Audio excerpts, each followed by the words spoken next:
Hi guys, welcome back to my channel. आज आप लोगों के साथ एक और बीएल सीरीज़ शेयर करने वाली हूँ। ये भी एक जापानीज़ बीएल सीरीज़ है, ऑनगोइंग सीरीज़ है। इसके बारे में भी आपने सुना होगा, पर हमेशा की तरह मैं इसका टाइटल चेंज कर दूँगी। स्टोरी की शुरुआत हमारे फर्स्ट मेन कैरेक्टर यानी कि मिनाटो आकिरा से होती है, जिसकी एक लॉन्ड्री शॉप है। वो अपनी शॉप में आया हुआ था। गर्मी बहुत थी तो उसे भी बहुत गर्मी लग रही थी क्योंकि उसकी शॉप का एसी काम नहीं कर रहा था।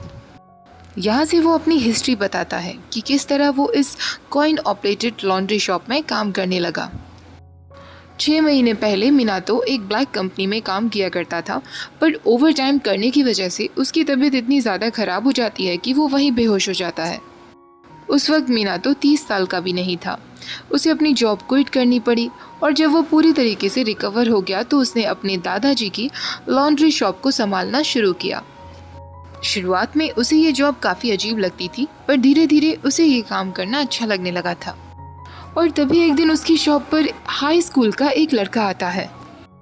उस लड़के का नाम शिंतारो था और यही हमारा सेकंड मेन कैरेक्टर है। वो मीनातो से कहता है वॉशिंग मशीन वर्क नहीं कर रही है, पर मीनातो तो उसे पहली नज़र में ही देखता रह जाता है और खुद से कहता है ये बिल्कुल मेरे टाइप का है। शिंतारो उससे कहता है मैंने मशीन में कॉइन भी डाली फिर भी ये वर्क नहीं कर रही है। तो मिनातो कहता है सॉरी, ये प्लग्ड इन नहीं थी। शिंतारो उसे थैंक्स बोलता है, पर वो भी मिनातो की तरफ देखे ही जा रहा था। तभी मिनातो उससे पूछता है क्या तुम हाई स्कूल स्टूडेंट हो? शिंतारो कहता है हाँ, मैं हाई स्कूल में सीनियर हूँ। तो मिनातो कहता है आजकल के बच्चे कितनी जल्दी लंबे हो जाते हैं। वो उसे देखकर मन में सोचता है उसकी बॉडी कितनी ज़्यादा वेल बिल्ट है, शोल्डर्स कितने ब्रॉड हैं, वो बिल्कुल मेरे टाइप का है। तभी वो खुद को होश में लाता है और कहता है ये मैं क्या सोच रहा हूँ, वो अंडर एज है। अब वो उसे कोल्ड ड्रिंक बोतल देते हुए कहता है शॉप का एसी ख़राब हो गया है, गर्मी बहुत है तो तुम्हें ये कोल्ड ड्रिंक की ज़रूरत पड़ेगी। शिंतारो उसे थैंक्स बोलकर वो कोल्ड ड्रिंक लेकर वहाँ से चला जाता है और मिनातो उसे देखते हुए कहता है सॉरी हाई स्कूल बॉय, पर तुमने सच में मेरे दिल में गिटार बजा दी। अगली सुबह जब वो जागता है तो वो देखता है वो हाई स्कूल बॉय यानी शिंतारो फिर से उसकी शॉप के बाहर खड़ा हुआ था। मिनातो पूछता है तुम यहाँ क्या कर रहे हो? तो शिंतारो उसे कुछ देते हुए कहता है ये मैं आपके लिए लाया था, आपने मुझे कोल्ड ड्रिंक दी थी ना। मिनातो कहता है इसकी कोई ज़रूरत नहीं थी, पर शिंतारो के इंसिस्ट करने पर वो ले लेता है। जब वो उस बॉक्स को खोलता है तो उसमें काफ़ी सारी शुगर कुकीज़ रखी हुई थी। वो उन्हें टेस्ट करते हुए कहता है ये तो बहुत टेस्टी हैं, ये तुमने कहाँ से खरीदी? शिंतारो कहता है ये मैंने खुद बनाई है। मिनातो कहता है तुम तो बहुत अच्छे कुक हो। अब शिंतारो उससे पूछता है क्या आप मुझे अपना नाम बता सकते हैं? मिनातो कहता है हाँ बिल्कुल, मेरा नाम मिनातो अकीरा है और तुम्हारा नाम क्या है? तो शिंतारो कहता है मेरा नाम कात्सुकी शिंतारो है। मिनातो कहता है तुम्हारा नाम काफ़ी लंबा है तो मैं तुम्हें केवल शिन बुलाऊंगा। तुम्हारी यूनिफॉर्म देखकर लगता है तुम कयाकी हाई स्कूल से हो ना, मैं भी उसी में पढ़ा हूँ, पर 10 साल पहले। अब मिनातो वो स्वीट्स खाते हुए कहता है वैसे मैं स्वीट्स ज़्यादा पसंद नहीं करता, पर मैं खा रहा हूँ क्योंकि तुम लेकर आए हो। अगली बार से तुम्हें कुछ लाने का मन करे तो कुछ ऐसा लेकर आना जिसे मैं अल्कोहल के साथ खा सकूं।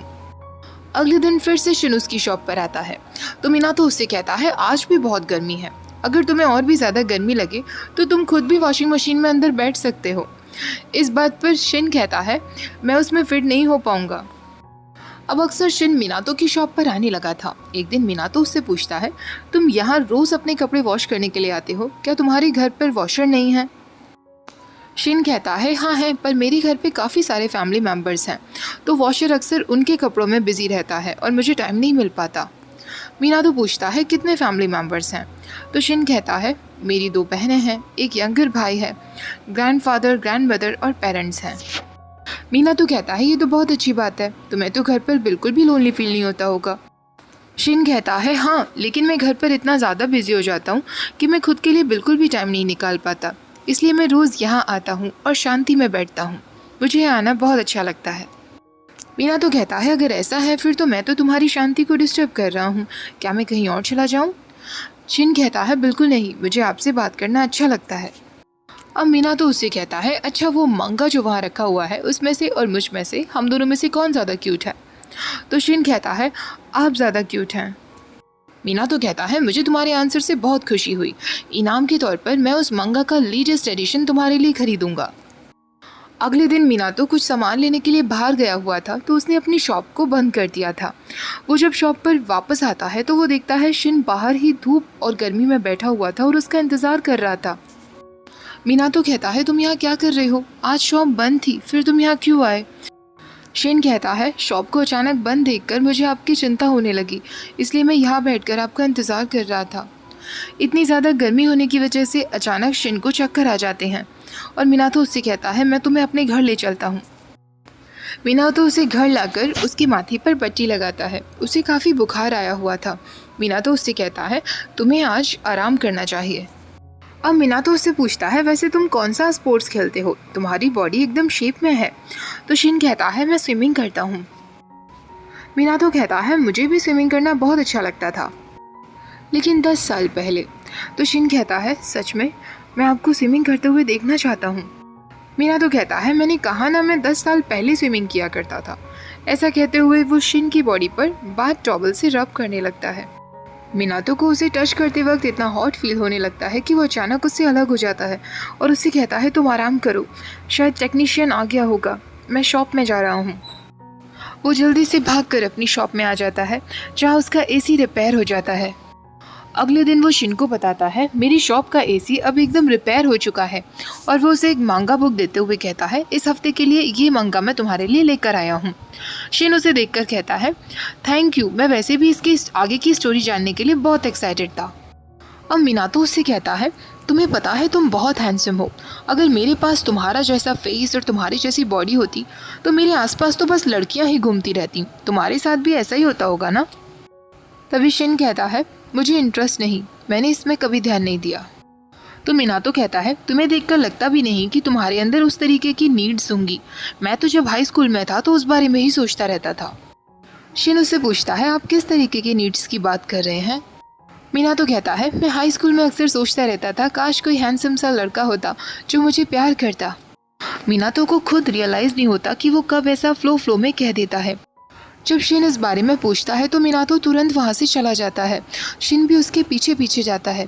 तो मिनातो उसे बताता है, मुझे माफ़ कर दो, मैंने तुम्हें कभी बताया नहीं, पर मैं एक गे हूँ। शिन उसका कोई जवाब नहीं देता, बस उससे कहता है कि मुझे अब चलना चाहिए, और वहाँ से चला जाता है। 2 हफ्ते बीत गए थे। शिन और मिनातो के बीच कोई मुलाकात नहीं हुई थी, और आखिरकार 2 हफ्ते बाद शिन एक बार फिर उसकी शॉप पर आता है। मिनातो उसे देखकर कहता है, उस दिन जब मैंने तुम्हें बताया कि मैं एक गे हूँ, तुम अचानक से चले गए और गायब हो गए।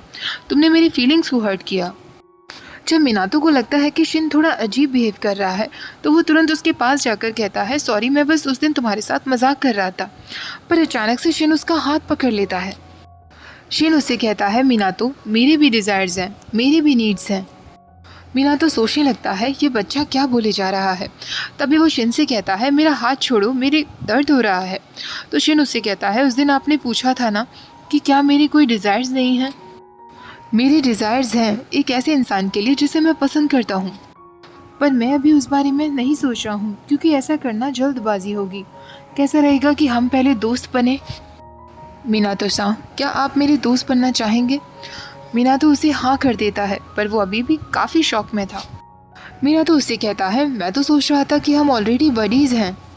शिन इस बात पर हंसने लगता है तो मिनातो कहता है, तुम क्यों हंस रहे हो? शिन कहता है, आप जब ऐसी हरकतें करते हो तो बहुत अच्छे लगते हो। मिनातो कहता है, मेरी ओल्ड स्किन बहुत डेलिकेट है, जल्दी मेरा हाथ छोड़ो। शिन कहता है, आप सच में बहुत क्यूट हो। ऐसा कहकर वो वहाँ से चला जाता है। अगले दिन रात के वक्त वो मिनातो के लिए फिर से काफ़ी कुछ बनाकर लाता है, और इस बार वो सब कुछ वो बनाकर लाया था जिसे मिनातो अल्कोहल के साथ भी इंजॉय कर सके। मिनातो उससे कहता है, इतनी रात के वक्त तुम्हें यहाँ आने की क्या ज़रूरत थी? पर वो उसकी बनाई हुई सारी डिशेस को टेस्ट करते हुए कहता है, तुम सच में एक बहुत अच्छे कुक हो। तभी मिनातो को एक मैसेज रिसीव होता है जो उसके स्कूल फ्रेंड्स की तरफ से था। वो शिन से कहता है, मुझे हाई स्कूल रीयूनियन में इनवाइट किया गया है, पर मेरे दोस्तों में से किसी को भी नहीं पता कि मैं एक गे हूँ। मुझे समझ नहीं आ रहा कि मैं उनसे क्या बातें करूँगा। ये सुनकर शिन कहता है, अगर आप गे नहीं होते तो पता नहीं मेरा क्या होता। मिनातो अचानक शाय फील करने लगता है तो शिन कहता है, आपके फेस के एक्सप्रेशन जो अचानक से चेंज होते हैं ना, आप सच में बहुत क्यूट लगते हो। शिन उसके साथ फ्लर्ट पे फ्लर्ट किए जा रहा था और मिनातो को बहुत अजीब लग रहा था। अब शिन उससे कहता है, मुझे तब भी बहुत अच्छा लगता है जब आप एक बच्चे की तरह मेरी देखभाल करते हो। ऐसा कहकर वो उसका हाथ पकड़ लेता है। तो मीनातो कहता है, तुम इस तरह कभी भी मुझे टच नहीं कर सकते। अगर तुम ऐसी हरकतें करोगे तो मैं टच करने का चार्ज ले लूँगा। तो शिन कहता है, ठीक है, मुझे कोई प्रॉब्लम नहीं है, कितना चार्ज लोगे? मीनातो उससे कहता है, एक बार टच करने का 5000 येन। तो शिन कहता है, ये तो बहुत एक्सपेंसिव है। मीनातो अचानक उससे अपना हाथ छुड़ा लेता है और मांगा बुक को हाथ में लेकर कहता है, मैंने काफ़ी टाइम से ये बुक रीड नहीं की है, क्या तुमने इसे रीड किया है? शिन अचानक खड़ा हो जाता है और उससे कहता है, ये बहुत अननोइंग है। हम जब भी अकेले होते हैं हम कितना कुछ कर सकते हैं। मैं आपके नज़दीक जाने की कोशिश करता हूँ पर आप अपना हाथ हटा लेते हो। ये बहुत फ्रस्ट्रेटिंग है, पर आपकी ये अदाई तो मुझे और भी ज़्यादा अच्छी लगती है। इसलिए मैं कोशिश करता रहूँगा और कल फिर आऊँगा, तब तक आता रहूँगा जब तक आप खुद अपने आप से कंफर्टेबल ना हो जाओ। ऐसा कहकर शिन वहाँ से चला जाता है। उसके जाने के बाद मीनातो सोचने लगता है, शिन के फेशियल एक्सप्रेशंस, उसकी स्माइल, उसकी बातें, सब मेरे दिमाग में चलता रहता है। हम दोनों ही जानते हैं कि इसे क्या कहते हैं। तभी अचानक एक सीन दिखाया जाता है जिसमें काले कपड़ों में वो और शिन थे, जिसे देखने के बाद वो खुद से कहता है, नहीं, ऐसा नहीं हो सकता, ये शिन कैसे हो सकता है? मुझे ये सब कुछ जल्दी से जल्दी रोकना होगा। वो हाई स्कूल में है, वो एक बच्चा है और मैं 30 साल का हूँ। वो जितना भी शिन के बारे में भूलने की कोशिश कर रहा था, उसके सामने से शिन का फेस नहीं जा रहा था। और इसी के साथ हमारी इस सीरीज़ का एपिसोड 1 ख़त्म हो जाता है। एपिसोड 1 कैसा लगा आप लोगों को कमेंट सेक्शन में मुझे ज़रूर बताइएगा और मैं इसका नेक्स्ट एपिसोड भी जल्दी शेयर करूँगी। वीडियो अच्छी लगी हो तो प्लीज़ लाइक, शेयर, चैनल को सब्सक्राइब करना मत भूलिएगा। Thank you for watching. Bye bye.